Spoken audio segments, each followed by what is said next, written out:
So today I'm going to be reading Luke chapter 10, verse 25 through 37. It's where Jesus tells the story of the parable of the Good Samaritan.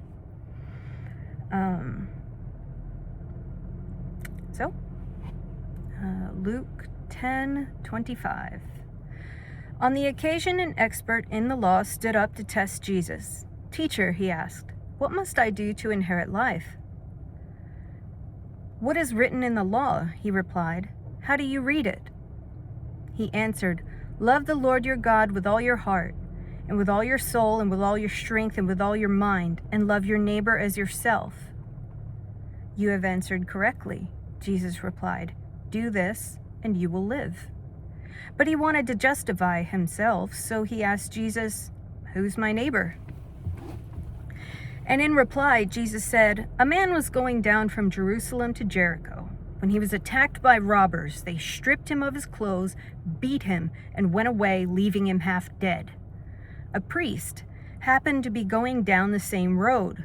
When he saw the man, he passed by on the other side. So too a Levite, when he came to the place and saw him, passed by on the other side. But a Samaritan, as he traveled, came where the man was, and when he saw him, he took pity on him. He went to him and bandaged his wounds, pouring oil and wine, and then put the man on his own donkey, brought him to an inn, and took care of him. The next day, he took out 2 denarii and gave them to the innkeeper. 'Look after him,' he said, 'and when I return, I will reimburse you for any extra expense you may have.' Which of these 3 do you think was a neighbor to the man who fell in the hands of the robbers?" The expert in the law replied, "The one who had mercy on him." Jesus told him, "Go and do likewise."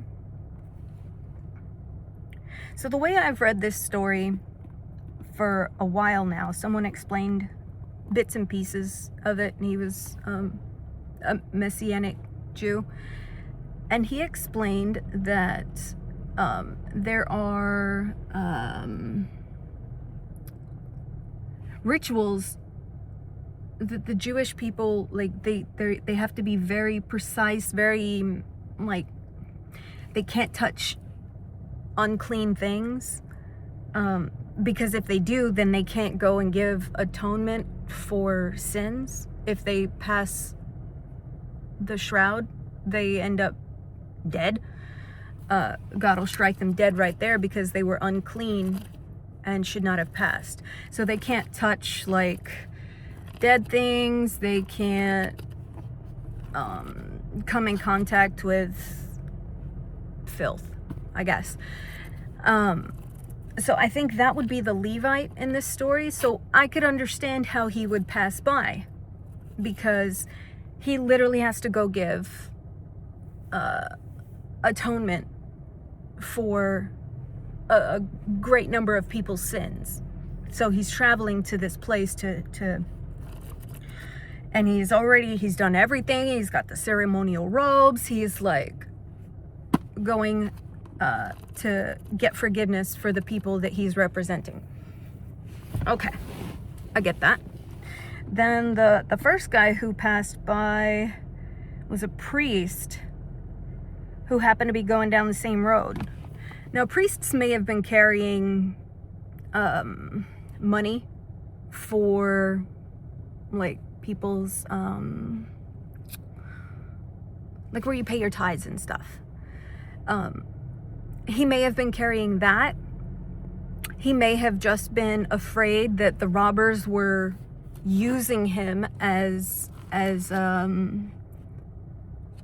like a wounded animal to bait you in, and then they'll attack you and take what you've got too.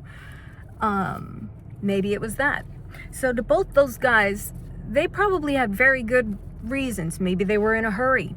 The point I've always read in this story is that there's always a reason to not help someone, be it fear, or you're pressured for time, Some people, they're just greedy. Some people are like, ew, I'm not touching them. Ugh, they probably stink, you know? And this man, it didn't say whether this man was a Jew or a Samaritan, which apparently the people in Judah and the people in Samaria they didn't get along, okay? I think they're still fighting to this day, Judea and Samaria. Yeah, I think that's the whole free Palestine or something. I don't know. I'm just assuming there. But they still argue to this day. He did not say, nor did the Samaritan man know that man's affiliation. And yet, it didn't matter that he was a possible enemy, a possible thief. It didn't matter. The guy jumped down, ran over, bandaged up his wounds, and then took him to a place, took care of him all day. Obviously, he's got things to do, because if he's got 2 denarii in his pocket, he's obviously a businessman on his business.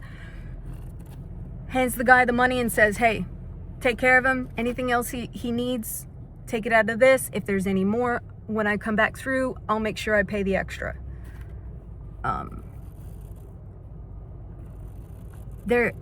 He didn't say whether this was an enemy or a friend. I think the point of the story is that it doesn't matter. When you see someone hurt, you stop and help. And that is storing up treasure in heaven. That's what God wants to see us doing. That's how you get God's favor and his attention. Not to get the attention of the men and women and, other people around you. That's not what it's about. It's about getting God's attention. For him to see you doing a good thing when everyone else in the world is doing wrong. And then to teach those whom are in your charge, teach them to do the same. So if you're a parent or a teacher, these are the lessons you need to teach your children.